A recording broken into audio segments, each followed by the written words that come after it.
In this snippet, we will look at some of the topics that are discussed in chapter 11 of this book. The title of this chapter is The New Boss. Before we get into the chapter, um, I would like to discuss some related issues. So, this issue of leadership in a research driven institution has its own challenges. Typically, scientists are individualists. They like to pursue their own ideas. Um, it is not easy to get them to work towards, put them together, working towards a common goal. So, and scientists also tend to respect primarily other scientists, especially scientists who have done a lot of deep scientific R&D. So this creates its own issues. So an interesting book about all this is this book, Herding Professional Cats. What it means is that these authors differentiate between cats and sheeps. Sheeps are animals which like to do what other sheeps tend to do. Unlike the sheeps, it seems the cats tend to do whatever they want to do. Okay, so they, in a way, amongst the animals, uh, cats are individualist, making it harder to herd these cats. And he makes an analogy that the scientists are professional cats, bringing out the challenges in leading a bunch of scientists. So, um, unlike a scientist who pursues his or own individual goals, leadership is about focusing on institutional goals. How you can get a group of people do something, address a common goal.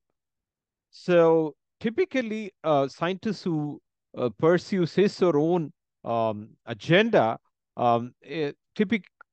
it finds it harder to lead a group or lead other scientists. So uh, one has to find a balance between scientific quest and developing one's own leadership skills, if at all one is interested in leading research institution.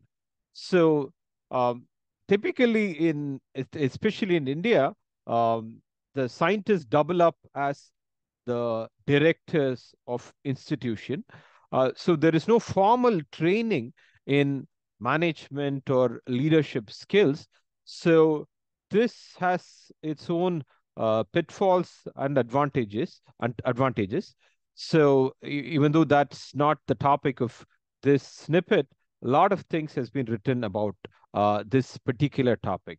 Unlike in India, almost national labs, all the national labs in the US are probably led by people who once did a lot of science, and in time they let go of science and focused on leading institutions. So, so the culture of leadership uh, and the practice of leadership in India is sort of different from the practice of leadership in United States. This book is about leadership um, in the United States. So one example of a scientist being able to lead a bunch of other scientists is Oppenheimer. I mean, maybe you might have all seen this book, this movie, Oppenheimer, and the book upon which this movie was based. That is a good example where an esteemed scientist has um, enormous leadership skills to lead a diverse bunch of scientists. Okay, so if you're a leader, you should also have a way of understanding different aspects of the problem.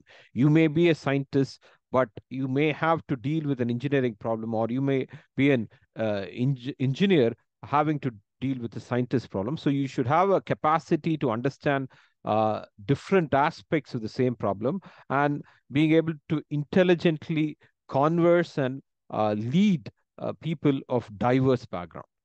In any case, let's get back to the chapter. The the new boss who's being referred to is Dr. Jeff Chamberlain.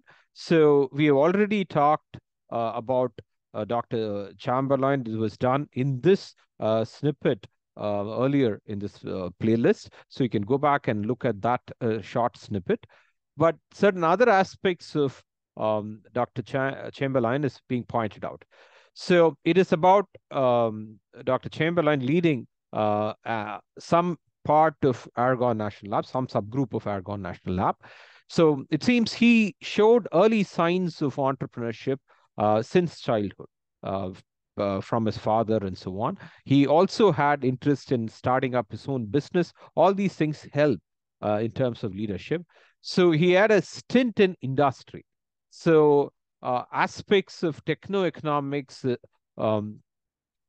is understood deeply in the industry, unlike in a purely academic institution which pursue fundamental research.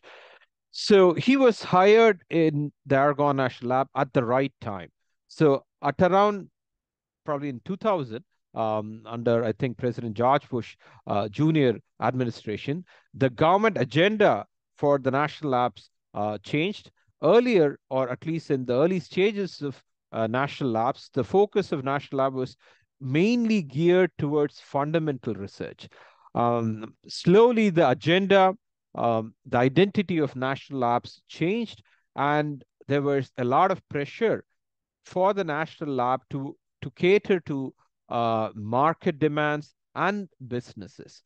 So a person who has entrepreneurial skills, a stint in the industry is well suited to lead groups in the national lab.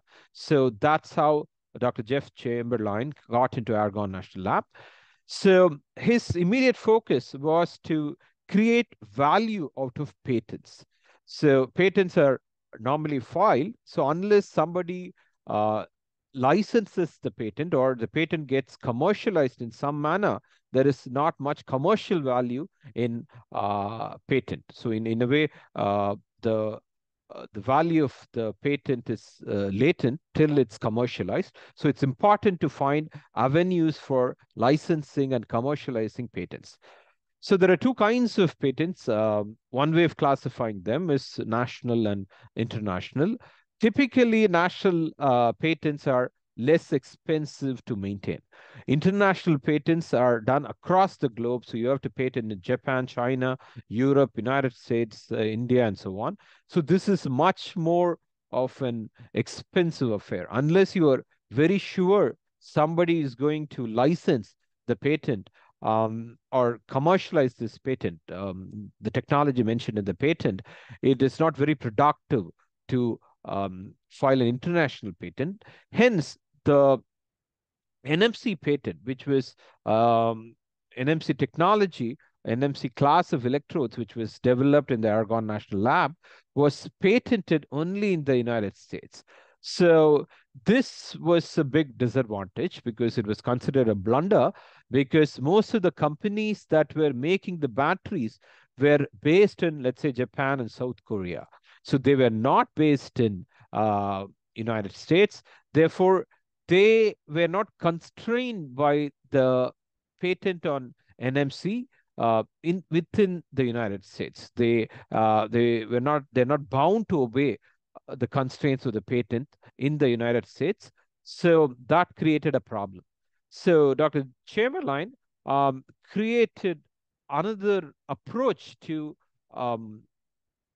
commercializing, bringing the attention of the market to the NMC patent.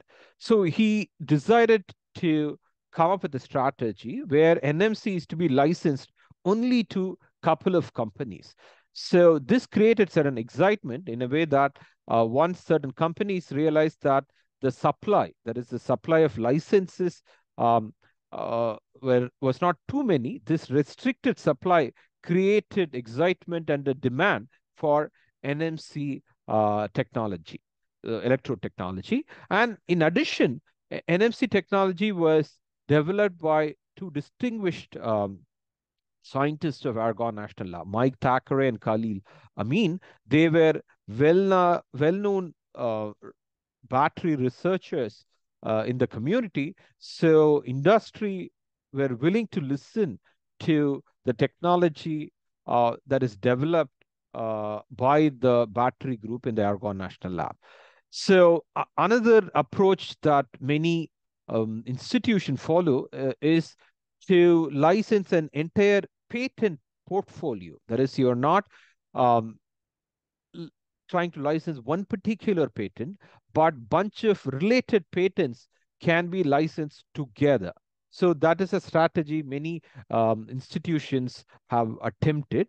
So one of the approach Dr. Jeff Chamberlain focus was on putting both these patents together. We have discussed these two things, these two um, technologies in previous snippets. One is NMC, and the other is Kali-Lamine's electrolyte additives, which suppress the fire hazards of lithium-ion battery. So the idea was to bunch these two together and license it to industries, especially industries in the United States. So that was the approach, and that proved to be fairly successful. So we will see how this success is elaborated in the next few chapters. So to understand more details, you should go and read this chapter by yourself. So in the next snippet, we will look at the next chapter. The title of the next chapter is Little Talk with the South Koreans. Thank you.